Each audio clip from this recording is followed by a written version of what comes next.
ಬಾಲು ಮತ್ತೆ ಅಂಜಲಿ ಆಟ ಆಡಿ ಮನೆಗೆ ಬರೋವಾಗ ಪಕ್ಕದ ಮನೆಯಿಂದ ಸಿಹಿ ಹೋಳಿಗೆ ವಾಸನೆ ಬರ್ತಿರತ್ತೆ. ಅಂಜಲಿ ಜೊತೆ ಮೇಲೆ ಹೋಳಿಗೆ ಮಾಡಿದ್ದಾರೆ ಅನ್ಸುತ್ತೆ. ಎಷ್ಟು ಚೆನ್ನಾಗಿ ಪರಿಮಳ ಬರ್ತಿದೆ. ನಂಗೂ ಬೇಕು ಅನಿಸ್ತಾ ಇದೆ. ಅಮ್ಮ ಅಣ್ಣನಿಗೆ ಹೋಳಿಗೆ ಬೇಕು ಅಂತಿದ್ದ. ಅಮ್ಮ ಇವತ್ತು ಹೋಳಿಗೆ ಮಾಡು, ನಂಗೆ ಹೋಳಿಗೆ ತಿನ್ಬೇಕು ಅಂತ ಬಹಳ ಆಸೆ ಆಗಿದೆ. ಅಯ್ಯೋ ಮಗನೇ, ಮನೆಯಲ್ಲಿ ಹೋಳಿಗೆ ಮಾಡ್ಲಿಕ್ಕೆ ಸಾಮಾನು ಇಲ್ವಲ್ಲ. ಇವತ್ತು ಬೇಳೆ ಸಾರು ಊಟ ಮಾಡೋಣ. ನಂಗೆ ಹೋಳಿಗೆ ಬೇಕು ಅಂದ್ರೆ ಹೋಳಿಗೆನೇ ಬೇಕು. ನೀನ್ ಒಳ್ಳೆ ಅಮ್ಮನೇ ಅಲ್ಲ. ಮಗ ಅಳಬೇಡ. ಅಯ್ಯೋ ದೀಪ, ಬಾಲು ಯಾಕೆ ಅಳ್ತಿದ್ದಾನೆ? ಪಕ್ಕದ ಮನೆಯಿಂದ ಹೋಳಿಗೆ ವಾಸನೆ ಬರ್ತಿದ್ಯಂತೆ ಅತ್ತೆ, ಅದಕ್ಕೆ ಆಸೆ ಪಡ್ತಿದ್ದಾನೆ. ಹೋಳಿಗೆಗಂತ ಈ ತಿಂಗಳು ಸಾಮಾನು ತರೋಕ್ಕಾಗಲ್ಲ. ರಾಜೇಶ್ ಕೂಡ ಊರಲ್ಲಿಲ್ಲ, ಇರೋದ್ರಲ್ಲೇ ಹೊಂದ್ಕೊಂಡು ಹೋಗ್ಬೇಕು. ನಾನ್ ನಿನ್ನೆ ನಿನ್ ಬಳಿ ಹೇಳಿದ್ನಲ್ಲ, ಕೈಯಲ್ಲಿ ಹಣದ ಕೊರತೆ ಕೂಡ ಇದೆ. ಇರೋವಷ್ಟು ಹಣ ಸಾಧಾರಣ ಊಟಕ್ಕೆ ಮಾತ್ರ ಸಾಕಾಗತ್ತೆ. ಹೌದತ್ತೆ, ನಮ್ಮನೆ ಆರ್ಥಿಕ ಪರಿಸ್ಥಿತಿ ನನಗ್ ಗೊತ್ತಿದೆ. ಬಾಲು, ಇಷ್ಟು ಸಣ್ಣ ವಿಷಯಕ್ಕೆಲ್ಲ ಹೀಗೆಲ್ಲ ಆಡಬಾರ್ದು. ಅವನ ಮನ್ಸನ್ ಬೇರೆ ಕಡೆ ತಿರ್ಸು ದೀಪ. ಆದ್ರೆ ಇವತ್ತು ಅವನು ಸಮಾಧಾನ ಮಾಡ್ಲಿಕ್ಕೆ ಏನಾದ್ರೂ ಮಾಡ್ಲೇಬೇಕು. ಹಾ ಅಂಜಲಿ, ನಿನ್ನ ಅಣ್ಣನ ಆಸೆ ಇವತ್ತು ಈಡೇರತ್ತೆ. ಏನೋ ದೀಪ, ನಿನ್ ಧೈರ್ಯಕ್ಕೆ ಮೆಚ್ಚಿದೆ. ಆದ್ರೆ ಇದ್ದಿದ್ರಲ್ಲಿ ಏನ್ ಮಾಡಕ್ಕಾಗತ್ತೆ? ಚಿಂತೆ ಮಾಡಬೇಡಿ ಅತ್ತೆ, ನಾನೇನಾದ್ರೂ ಮಾಡ್ತೀನಿ. ಅವನ ಆಸೆ ಪೂರೈಸದಿದ್ರೆ ನನಗ್ ಸಮಾಧಾನನೇ ಇಲ್ಲ. ಕೈಯಲ್ಲಿ ಹಣ ಇಲ್ಲ ಅಂದ ಮಾತ್ರಕ್ಕೆ ಮಕ್ಳಿಗೆ ನಿರಾಸೆ ಆಗ್ಬಾರ್ದಲ್ವಾ? ಅಮ್ಮ ಏನ್ ಮಾಡ್ತಿ? ಹೋಳಿಗೆ ಹೇಗ್ ಮಾಡ್ತಿ? ಚಿಂತೆ ಬೇಡ, ನಮ್ ತಾತ ಹೇಳ್ಕೊಟ್ ಬಡವ್ರ ಮನೆ ಹೋಳಿಗೆ ಮಾಡೋಣ. ನಮ್ಮನೆ ಹಿತ್ಲಲ್ಲಿ ಬಾಳೆ ಮರ ಇದೆಯಲ್ವಾ, ಅದ್ರ ಕಾಯಿಂದ ಹೋಳಿಗೆ ಮಾಡ್ತೀನಿ. ಬಾಳೆಕಾಯಿಂದ ಹೋಳಿಗೆನಾ? ಇದೇನ್ ಹೊಸ ವಿಚಾರ? ಬಾಳೆಕಾಯಿಂದ ಹೋಳಿಗೆನಾ? ಮಾಡು, ಮಕ್ಕಳ ಸಂತೋಷನೇ ನಮ್ಮ ಮುಖ್ಯ. ಅಮ್ಮ ಬೇಗ ಮಾಡು, ನಂಗೆ ಹಸುವಾಗಿದೆ. ದೀಪ ಬಾಳೆಕಾಯಿನ ತರ್ತಾಳೆ. ದೀಪ ಮತ್ತೆ ಸರೋಜಮ್ಮ ಇಬ್ರು ಸೇರಿ ಹೋಳಿಗೆ ಮಾಡ್ಲಿಕ್ಕೆ ಪ್ರಾರಂಭಿಸ್ತಾರೆ. ದೀಪ, ಪರಿಮಳ ತುಂಬಾ ಚೆನ್ನಾಗಿ ಬರ್ತಿದೆ. ಅಮ್ಮ ಬೇಗ ತಾತಾಳು, ಇವಾಗ ಆಗತ್ತೆ. ಹೋಳಿಗೆ ಪರಿಮಳದಿಂದ ಮಕ್ಳಿಬ್ರು ಬಾಯಲ್ಲೂ ನೀರು ಬರ್ಲಿಕ್ಕೆ ಸ್ಟಾರ್ಟ್ ಆಗತ್ತೆ. ಬಾಲು, ಅಂಜಲಿ, ಇದೇ ನೋಡಿ ಬಡವ್ರ ಮನೆ ಹೋಳಿಗೆ. ಇದನ್ನು ಸರಿಯಾಗಿ ಮಾಡಿದ್ರೆ ಹೋಳಿಗೆ ಅಷ್ಟೇ ರುಚಿ ಇರತ್ತೆ. ಅಮ್ಮ, ಇದು ಅಪ್ಪಟ ಹೋಳಿಗೆ ಹಾಗೆ ಇದೆ. ತುಂಬಾ ರುಚಿಯಾಗಿದೆ. ಥ್ಯಾಂಕ್ ಯು ಅಮ್ಮ. ಹೌದಮ್ಮ, ಬಹಳ ರುಚಿಯಾಗಿದೆ. ಹೌದಮ್ಮ, ನಮ್ಮನೆ ಹೋಳಿಗೆನೇ ಬೆಸ್ಟ್. ಇನ್ಮೇಲೆ ನಾವು ನಮಗಿರೋ ಪದಾರ್ಥಗಳಿಂದನೇ ಹೊಸ ರೆಸಿಪಿ ಮಾಡೋಣ. ನನ್ನಮ್ಮ ಜಾಣ. ಅಂಜಲಿ, ಬಾಲು, ನೋಡಿದ್ರಾ? ಬೆಲೆ ಬಾಳೋ ವಸ್ತುಗಳಿಂದ ಮಾತ್ರ ರುಚಿಯಾಗಿ ಅಡಿಗೆ ಮಾಡಕ್ಕಾಗಲ್ಲ. ಪ್ರೀತಿಯಿಂದ ಮಾಡಿದ್ರೆ ಯಾವ್ದಾದ್ರೂ ಚೆನ್ನಾಗಿರತ್ತೆ. ನಮ್ಮ ಮನೆಯಲ್ಲಿ ಇರೋದನ್ನೇ ಉಪಯೋಗಿಸ್ಕೊಂಡು ರುಚಿಯಾಗಿ ಮಾಡ್ಕೊಂಡು ಖುಷಿಯಿಂದ ಇರೋದು ಮುಖ್ಯ. ಅಷ್ಟರಲ್ಲಿ ಪಕ್ಕದ ಮನೆ ವನಜ ಬರ್ತಾಳೆ. ದೀಪ, ನಿಮ್ ಮನೆಯಲ್ಲಿ ಸಿಹಿ ಹೋಳಿಗೆ ವಾಸನೆ ಬರ್ತಿದೆ. ಹೋಳಿಗೆ ಮಾಡಿದ್ಯಾ? ಹೌದು ವನಜ, ಬಾಳೆಕಾಯಿಂದ ಹೋಳಿಗೆ ಮಾಡಿದ್ದೆ. ಹೌದಾ? ಹೋಳಿಗೆ ವಾಸನೆ ಬಂದ್ ಕೂಡ್ಲೆ ಅಂದ್ಕೊಂಡೆ. ಸುಮ್ನೆ ಹೇಳ್ಬಾರ್ದು ದೀಪ, ಸ್ವಲ್ಪ ಕೊಡು ನೋಡೋಣ. ದೀಪ, ಇದು ನಿಜಕ್ಕೂ ಅದ್ಭುತ. ಕಷ್ಟದಲ್ಲೂ ಕೂಡ ನೀನು ಎಷ್ಟೊಂದು ಚೆನ್ನಾಗಿ ಯೋಚನೆ ಮಾಡಿ ರುಚಿಯಾದ ಹೋಳಿಗೆ ಮಾಡಿದ್ದಿ. ವನಜ ಅದನ್ನು ತಿಂದ್ಬಿಟ್ಟು ಆಶ್ಚರ್ಯ ಪಡ್ತಾಳೆ. ವಾವ್ ದೀಪ, ನಿಮ್ಮ ಮನೆಯಲ್ಲಿ ಮಾಡಿದ್ದಿ ಹೋಳಿಗೆ ನಮ್ಮನೆ ಹೋಳಿಗೆಗಿಂತನೂ ಚೆನ್ನಾಗಿದೆ. ಇದನ್ನ ಬಾಳೆಕಾಯಿಂದ ಮಾಡಿದ್ಯಾ? ಬಹಳ ಚೆನ್ನಾಗಿದೆ. ನೀ ಹೇಳಿ ಸರಿ ದೀಪ, ನಿನ್ನ ಬುದ್ಧಿವಂತಿಕೆನೇ ನಮ್ಮ ಸಂಪತ್ತು. ಮಕ್ಕಳ ಸಂತೋಷದಲ್ಲೇ ದೀಪ ಮತ್ತೆ ಸರೋಜಮ್ಮ ಇಬ್ರು ಸಂತೃಪ್ತಿ ನಗೆ ಬೀರ್ತಾರೆ.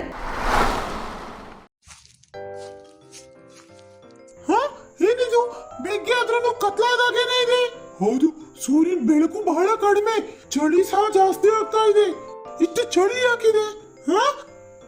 ಗೊತ್ತಿಲ್ಲಪ್ಪ, ನ್ಯೂಸ್ ನಲ್ಲಿ ಕೂಡ ಏನು ಹೇಳ್ತಾ ಇಲ್ಲ. ಬೆಳಿಗ್ಗೆ 7 ಗಂಟೆ ಆದ್ರೂ ಇನ್ನೂ 5 ಗಂಟೆ ಅಂತಾನೆ ಅನಿಸ್ತಾ ಇದೆಯಲ್ಲ. ಏನಾಗ್ತಾ ಇದೆ ಇಲ್ಲಿ? ಅರ್ಜುನ್ ರವ್ರೆ, ಭಾಗ ತೆಗೀರಿ. ಏನಾಗ್ತಾ ಇದೆ ಅರ್ಜುನ್ ರವ್ರೆ? ಸೂರ್ಯನ ಬೆಳಕೆ ಇಲ್ಲ, ನಮ್ಗೆಲ್ಲ ತುಂಬಾ ಭಯ ಆಗ್ತಾ ಇದೆ. ನೀವು ಖಗೋಳ ವಿಜ್ಞಾನಿ ಅಲ್ವಾ, ನಿಮ್ಗೆ ಇದ್ರ ಬಗ್ಗೆ ಚೆನ್ನಾಗಿ ಗೊತ್ತಿರತ್ತಲ್ವಾ? ಏನಾಗ್ತಾ ಇದೆ ಇಲ್ಲಿ? ನನಗೂ ಏನ್ ಹೇಳ್ಬೇಕಂತಾನೆ ಗೊತ್ತಾಗ್ತಾ ಇಲ್ಲ. ಇಂಥ ಘಟನೆ ಎಲ್ಲೂ ನಾನು ಓದಿಲ್ಲ ಮತ್ತೆ ಕೇಳೂನೂ ಇಲ್ಲ. ಇಡೀ ದೇಶದಲ್ಲಿ ಇದೇ ಪರಿಸ್ಥಿತಿ ಇದೆ ಅಂತ ಸುದ್ದಿ ಬರ್ತಾ ಇದೆ. ದೇವರೇ, ನೀನೇ ಕಾಪಾಡಬೇಕು. ನಮ್ಮ ಪ್ರಧಾನ ಮಂತ್ರಿಗಳು ಈಗ ತಾನೇ ಆನ್ಲೈನ್ ಮೀಟಿಂಗ್ ಕರೆದಿದ್ದಾರೆ. ಎಲ್ಲಾ ದೇಶದ ವಿಜ್ಞಾನಿಗಳು ಕೂಡ ಅದರಲ್ಲಿ ಭಾಗವಹಿಸ್ತಾ ಇದ್ದಾರೆ. ಅಲ್ಲೇನಾದ್ರು ಇದು ಪರಿಹಾರ ಸಿಗಬಹುದು. ಹೌದು, ನನಗೂ ಯಾವುದೇ ಸುಳಿವು ಸಿಗ್ತಾ ಇಲ್ಲ. ಇದು ನಿಜಕ್ಕೂ ಆತಂಕಕಾರಿಯಾದ ವಿಷಯವಾಗಿದೆ. ನಾವೆಲ್ಲ ರೀತಿ ವೈಜ್ಞಾನಿಕ ಕಾರಣಗಳನ್ನು ಪರಿಶೀಲಿಸಿದ್ದೀವಿ, ಆದ್ರೆ ಇದಕ್ಕೆ ಯಾವುದೇ ತಾರ್ಕಿಕ ವಿವರಣೆ ಸಿಗ್ತಾ ಇಲ್ಲ. ಇದು ಖಂಡಿತವಾಗೂ ಒಂದು ಅಸಹಜವಾದ ವಿದ್ಯಮಾನ. ನಾವು ಹಿಂದೆಂದೂ ಇಂಥದ್ದನ್ನು ನೋಡಿಲ್ಲ. ಸೌರ ಉಷ್ಣತೆ ಭೂಮಿಗೆ ತಲುಪ್ತಾ ಇಲ್ಲ ಅಂದ್ರೆ ಇದ್ರ ಅರ್ಥ ಏನು? ಸೂರ್ಯನಿಗೆ ಏನು ಅಡ್ಡಿ ಆಗಿದೆ ಅಂತಾನೆ ಗೊತ್ತಾಗ್ತಾ ಇಲ್ಲ. ಇದಕ್ಕೆ ಏನೊಂದು ಸ್ಪಷ್ಟವಾದ ಕಾರಣನೇ ತಿಳಿತಾ ಇಲ್ಲ. ಸೂರ್ಯನ ಶಕ್ತಿ ನಿರೋಧಕವಾಗ್ತಾ ಇದೆಯಾ? ಇದು ಪ್ರಾಕೃತಿಕವಾ ಅಥವಾ ಇದು ಏನ್ ಕೃತಕವಾ ಏನು ಅಂತಾನೆ ಗೊತ್ತಾಗ್ತಾ ಇಲ್ಲ. ಅಲ್ಲೋಡಿ ಅಲ್ಲೋಡಿ, ಅರೆ ಅಲ್ಲೋಡಿ, ಅದು ಸೂರ್ಯನ. ಅದು ಯಾವ ರೀತಿ ಬಣ್ಣ? ಅದು ಕಪ್ಪು ಬಣ್ಣದ ಸೂರ್ಯನ. ಏನಿದು ಕಪ್ಪು ಸೂರ್ಯ ಬಣ್ಣ? ಇದು ನಿಜಕ್ಕೂ ಏನೋ ದೊಡ್ಡ ಅನಾಹುತದ ಮುನ್ಸೂಚನೆ ಅನಿಸ್ತಾ ಇದೆ. ಅಯ್ಯೋ, ಇದು ಏನಾಗ್ತಾ ಇದೆ? ಅಯ್ಯೋ, ಪ್ರಳಯದ ಮುನ್ಸೂಚನೆ ಇದು.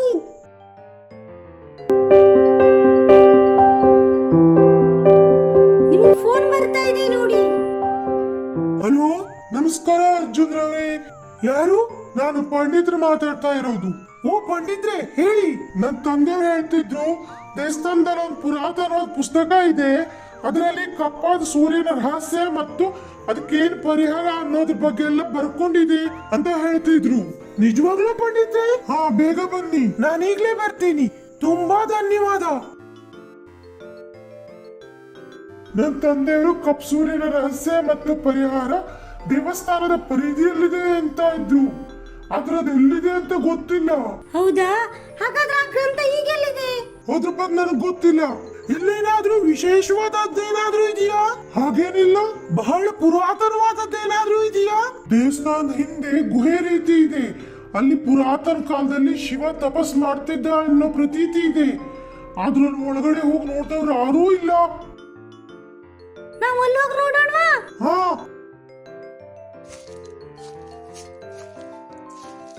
ಅರೆ, ಇಲ್ಲೇನೂ ಇಲ್ವಲ್ಲ.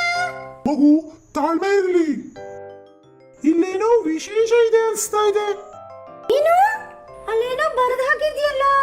ಓಂ ನಮಃ ಶಿವಾಯ.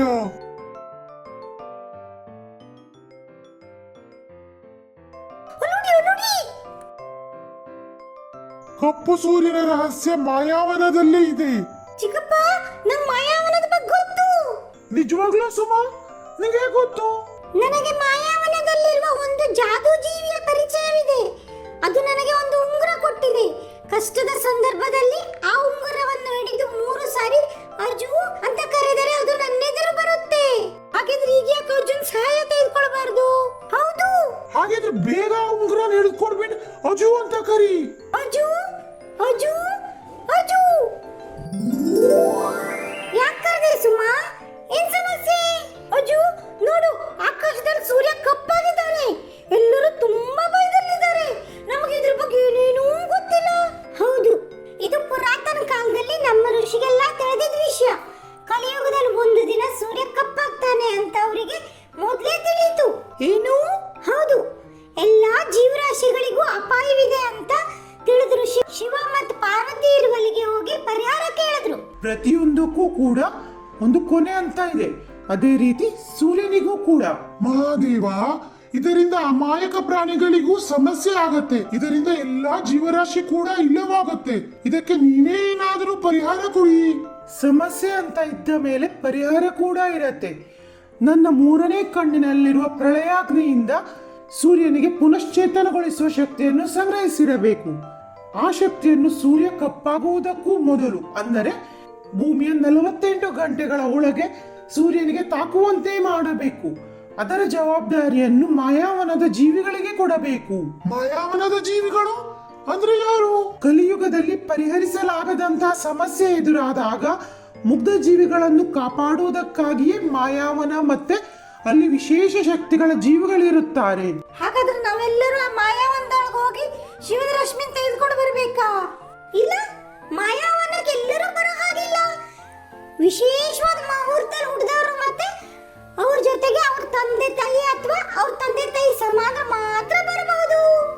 ಅಂದ್ರೆ ಇಲ್ಲಿ ಸುಮಾ ಮತ್ತೆ ಅವಳ ಜೊತೆ ಇನ್ನಿಬ್ರು ಬರಬಹುದು.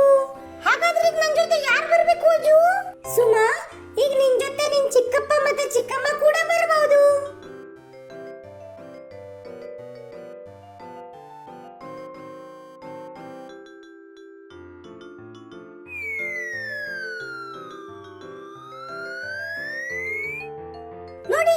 ಇದನ್ನ ನೇರವಾಗಿ ಭೂಮಿಯಿಂದ ಸೂರ್ಯನಿಗೆ ಕಳಿಸ್ಲಿಕ್ಕೆ ಸಾಧ್ಯನೇ ಇಲ್ಲ. ಆ ಶಕ್ತಿ ಇದೆ. ನಾವೊಂದು ಹೊಸ ಲೋಕಕ್ಕೆ ಬಂದಿದ್ದೀವಲ್ವಾ? ನಿಜಕ್ಕೂ ಇದು ಅದ್ಭುತವಾದ ಸ್ಥಳ. ನಾವು ಬೇಗ ಶಿವನ ರಶ್ಮಿನ ತೆಗೆದುಕೊಂಡು ಹೋಗ್ಬೇಕು. ಹೌದು, ಸಮಯ ತುಂಬಾ ಕಡಿಮೆ ಇದೆ.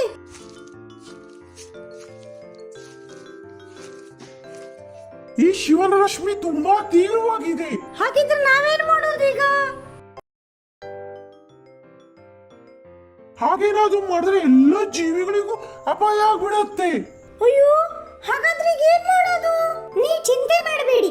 ಶಿವರಶ್ಮಿಯನ್ನ ನಾನು ಭೂಮಿಯ ಪರಿಧಿಯಿಂದ ದೂರ ತೆಗೆದುಕೊಂಡು ಹೋಗ್ಬಿಟ್ಟು ಓಂ ನಮಃ ಶಿವಾಯ ಅಂತ ಹೇಳ್ತೀನಿ.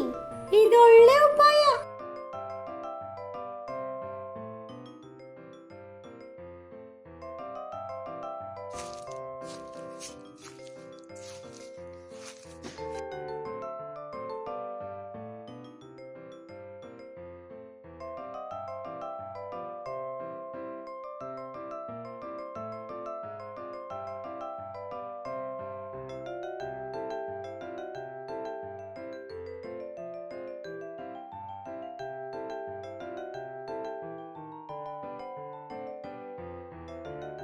ಓಂ ನಮಃ ಶಿವಾಯ.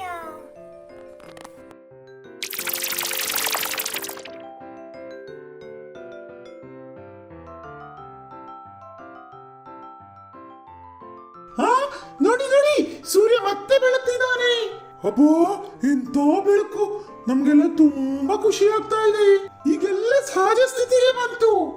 ಎಲ್ಲ ಸರಿ ಆಯ್ತಲ್ವಾ ಚಿಕ್ಕಪ್ಪ? ನಂಗೆ ತುಂಬಾ ಸಂತೋಷ ಆಗಿದೆ. ಅಬ್ಬಾ, ದೇವ್ರ ದಯೆಯಿಂದ ಎಲ್ಲ ಸರಿಯಾಯ್ತು. ಸುಮಾ ಮತ್ತು ಆ ಮಾಯಾವನದ ಜೀವಿಗಳಿಗೆ ನಾವು ಎಂದಿಗೂ ಕೃತಜ್ಞರಾಗಿರ್ಬೇಕು. ನಿಮ್ಮ ಸಹಾಯದಿಂದ ಇಡೀ ಪ್ರಪಂಚನೇ ಉಳಿಯಿತು. ಇದೆಲ್ಲ ಶಿವನಿಚ್ಛೆ. ಯಾವಾಗ ಅಪಾಯಕ ಜೀವಿಗಳಿಗೆ ಪರಿಹರಿಸಲಾಗದಂತ ಅಪಾಯ ಬರುತ್ತೋ ಆಗ ಇಂತಹ ಶಕ್ತಿಗಳು ಸಹಾಯಕ್ಕೆ ಬರುತ್ತೆ. ವಿಜ್ಞಾನಕ್ಕೆ ನಿಲುಕದ ಅನೇಕ ರಹಸ್ಯಗಳು ನಮ್ಮ ಪ್ರಪಂಚದಲ್ಲಿವೆ. ನಮ್ಮ ಪೂರ್ವಜರು ನಮಗೆ ತಿಳಿಸಿದ ಜ್ಞಾನವನ್ನು ನಾವು ಎಂದಿಗೂ ಮರೆಯಬಾರದು. ಮತ್ತು ಕಷ್ಟದ ಸಮಯದಲ್ಲಿ ನಾವೆಲ್ಲರೂ ಒಗ್ಗಟ್ಟಾಗಿ ನಿಂತರೆ ಯಾವುದೇ ಸಮಸ್ಯೆಯನ್ನಾದ್ರೂ ಕೂಡ ಎದುರಿಸಬಹುದು. ಸಮಸ್ಯೆ ಅಂದ ಮೇಲೆ ಅದಕ್ಕೊಂದು ಪರಿಹಾರ ಇದ್ದೇ ಇರತ್ತೆ.